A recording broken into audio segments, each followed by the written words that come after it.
एक topic pregnancy के बारे में सुना है?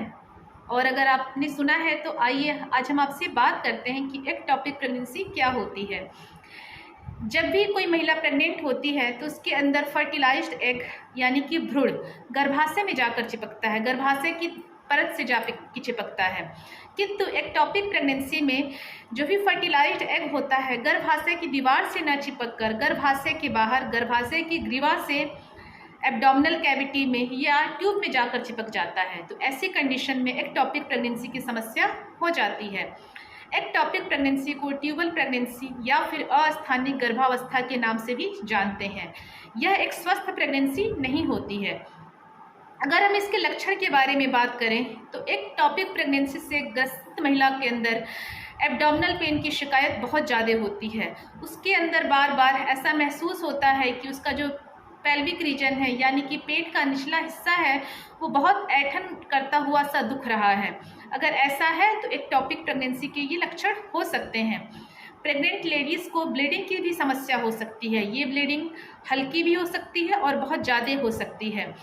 प्रेग्नेंट लेडीज़ को बहुत ज़्यादा उल्टी या फिर बहुत ज़्यादा चक्कर या फिर बॉडी पेन की भी समस्या हो सकती है।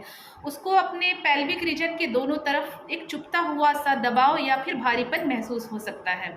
तो ये हमने आपको बताया कि एक्टोपिक प्रेगनेंसी के क्या लक्षण हो सकते हैं।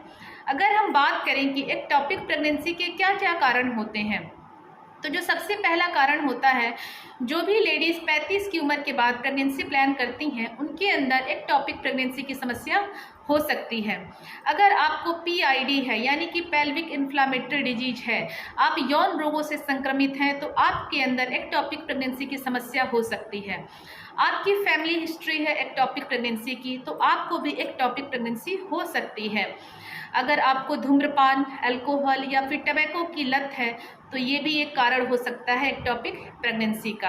आप किसी फर्टिलिटी ट्रीटमेंट पे हैं जैसे कि IUI, IVF, तो ऐसी कंडीशन में भी कई बार एक्टोपिक प्रेगनेंसी हो जाती है। तो ये हमने कुछ कारणों के बारे में बताया जो एक्टोपिक प्रेगनेंसी के लिए रिस्पॉन्सिबल होते हैं। अब हम बात करें कि एक्टोपिक प्रेगनेंसी के लिए क्या क्या जांचें होती हैं। जब भी कोई महिला प्रेग्नेंट होती है तो सबसे पहले वो अपने घर में ही प्रेगनेंसी किट से टेस्ट करती है। जब वो टेस्ट पॉजिटिव आ जाता है तो वो जाकर किसी भी स्त्री रोग विशेषज्ञ से मिलती है और अपनी जांचें कराती है। तो सबसे पहले जो कंसल्टिंग डॉक्टर होते हैं वो आपका serum beta HCG level check करते हैं। अगर यह लेवल बढ़ा हुआ होता है तो ये इंडिकेट करता है कि आप प्रेग्नेंट हैं।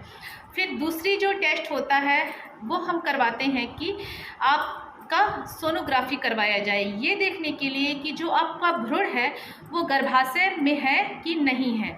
अगर सोनोग्राफी में जो भी फर्टिलाइज्ड एग यानी कि भ्रूण गर्भाशय में नहीं दिखता है तब हम करवाते हैं ट्रांसवेजाइनल सोनोग्राफी।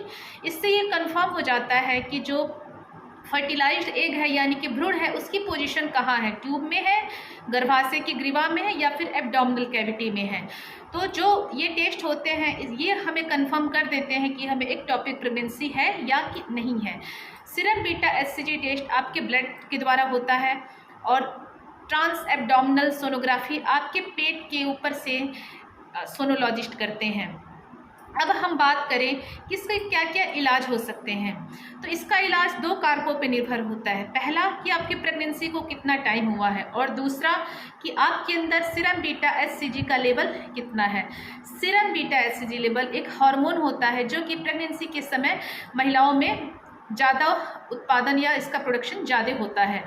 तो अगर आपके अंदर सीरम बीटा HCG का लेवल बहुत बढ़ा हुआ है और आपकी प्रेगनेंसी को ज़्यादा समय हो गया है तो आपको सर्जरी का एडवाइस दिया जाता है। किंतु यदि आपकी प्रेगनेंसी को कम समय है और लेवल बीटा HCG का लेवल भी कम है तो ये कंडीशन आपकी दवाओं से सही हो सकती है। फ्रेंड्स, उम्मीद करती हूँ कि आपको मेरा वीडियो अच्छा लगा होगा। वीडियो को ज़्यादा से ज़्यादा शेयर करें, लाइक करें, सब्सक्राइब करना ना भूलें। Thank you.